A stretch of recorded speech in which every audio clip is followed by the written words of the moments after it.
Hello everyone, সকলোকে নমস্কাৰ আমাৰ চেনেল টুক মম এণ্ড পাপাৰ অন্য এটি ভিডিঅ'লৈ সকলোকে স্বাগতম জনাইছো। এয়া মই ৰেডি হৈছো আজি ৰাতিপুৱাতে কাৰণ আজি আমাৰ ঘৰত মনসা পূজা হে ভাবিলো এটা ভিডিঅ' বনাই থওঁ স্মৃতি হিচাপে ৰব পিছত আমি চাব পাৰিম সকলোৱে চাই থাকিব হেখন। এয়া প্ৰতিমাখন ঘৰলৈ অনাৰ সময়ত মণ্ডপত স্থাপন কৰিবৰ বাবে লৈ গৈ আছে।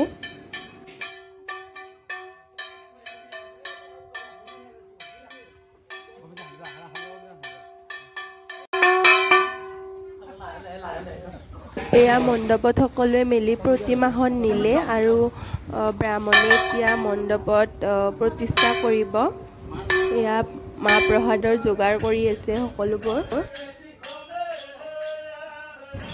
এতিয়া পূজাত বহিলে আৰু ওজাপালিয়ে তেওঁলোকৰ নাম গাই আছে। এইফালে ঢুলীয়াইও তেওঁলোকৰ এইবোৰ বজাই পূজাৰ আৰম্ভণি কৰিছে।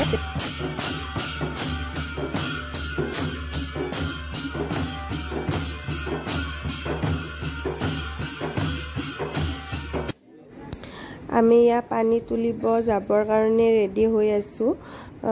অসমীয়া সমাজৰ বিবাহ এখনত যেনেকৈ পানী তোলা নিয়ম থাকে ঠিক তেনেদৰে এই পূজা ভাগতো পানী তোলা নিয়মটো আছে। আমি সকলোৱে ইয়া পানী তুলিবলৈ ৰেডি হৈছো। আমাৰ ওচৰতে এটা পুখুৰী আছে, আমি তাত গৈ আছো পানী তুলিবৰ বাবে। এই পূজা ভাগত নিয়ম অনুসৰি যিসকল আমাৰ তুলনি নোহোৱাকৈ সৰু ছোৱালী আছে তেওঁলোকক পানী তুলিব দিয়া হয়।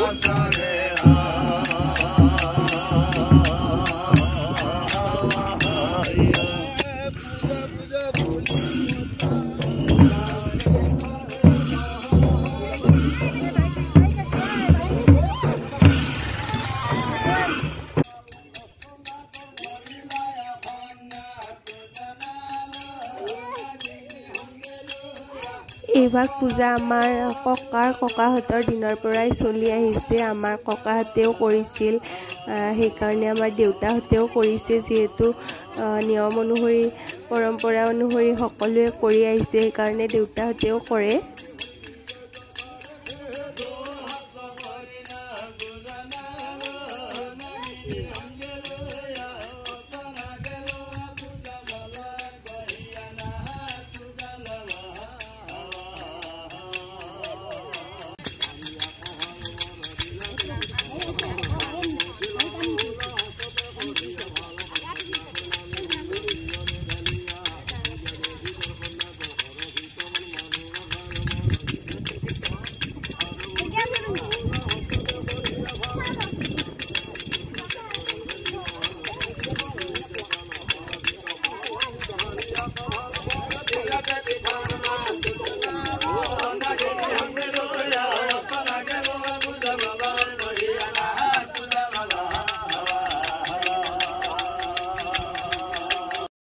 আমাৰ বিবাহ অনুষ্ঠানবোৰত যেনেদৰে পানী তুলি যোৱাৰ সময়ত বাটত আগভেটি ধৰে মানে প্ৰশ্ন সোধে, তেনেদৰে এই পূজা ভাগতো তেনেদৰে পানী তুলি যোৱাৰ সময়ত আমাৰ যিসকল ওজাপালি আহিছে সেইসকলে প্ৰশ্ন সুধিছে।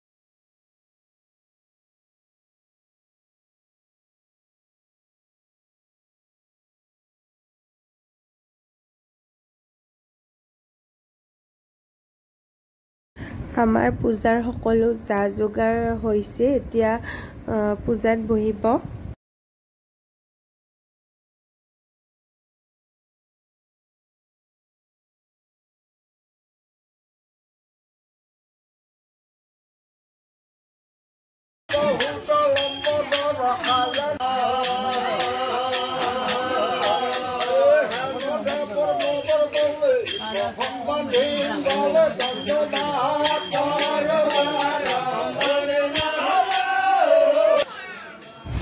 আমাৰ টুকটুকে এইফালে খেলাত ব্যস্ত হৈছে।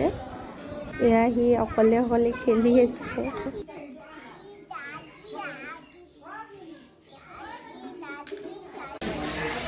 তুমি নমুনে দ নেকি আজি? নমুনে দ খেলি রাখবা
আজি আমাৰ প্ৰতিমাহন বিসৰ্জন দিব। এয়া আয়তীসকলে নাম প্ৰসংগ কৰিছে। নাম প্ৰসংগ শেষ হোৱাৰ পিছতে প্ৰতিমাহন আমাৰ ঘৰৰ পৰা লৈ যাব আৰু বিসৰ্জন কৰিব। এইখিনি সময়ত ঘৰৰ সকলোৰে মনবোৰ বহুত বেছি বেয়া লাগি আছে, যিহেতু আজি 4 দিন আমাৰ ঘৰত প্ৰতিমাহন আছিল। ঘৰখন কিবা ভৰি থকা যেন লাগিছিল। আজি লৈ যাব, বিসৰ্জন দিব, সকলোৰে মনবোৰ বেয়া।